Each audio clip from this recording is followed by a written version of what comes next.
pay attention to the stock market, you might have noticed that it is all eyes on small cap stocks. But why?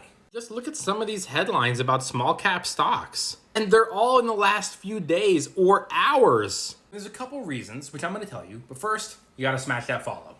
Hey, thanks. One reason that everyone has their eye on small cap companies is because of interest rates. When the Fed cuts rates, it becomes more accessible and more affordable to borrow money, which is great for small companies so they can grow and expand. And another reason people are looking at small cap stocks is Trump. If Wall Street thinks that Trump could get elected, that means that he might ease back regulations, which could help mergers and acquisitions become more popular. A lot of these articles also cite to stuff like oil production here in the States, which could lower inflation and fuel costs. How do you find small cap companies to invest in?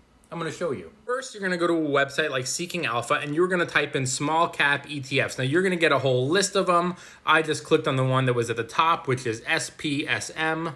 You can see here that it is classified as a small blend. And if you click on holdings, it'll show you their sector breakdown and their top 10 holdings. You should also note that this company or this ETF invests in 610 companies. If you wanted a small cap ETF to give you broad diversity and exposure to a variety of small cap companies, you could just pick an ETF. I'm going to show you a couple others right now. If you're on the homepage and you go over here and you scroll down just a little bit, you'll find other small cap ETFs that people are looking at. There's this one right here, and you can go through their top 10 holdings, like this one, Robert Half. I've never even heard of it, but it's their largest holding at 1%, and they invest in 464 companies. You might be between buying a small cap ETF or a couple of small cap stocks, but your question is, how do I find the one that's right for me? I'm going to show you.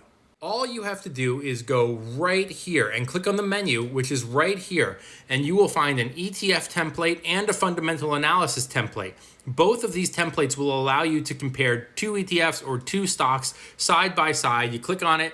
It's totally clickable if you click here, but you can see what it looks like right here, and you can fill in all the information yourself. So if you're interested in small cap stocks, now is the time for you to do a little bit of research. All right, smash that follow. Thanks for watching. See you later.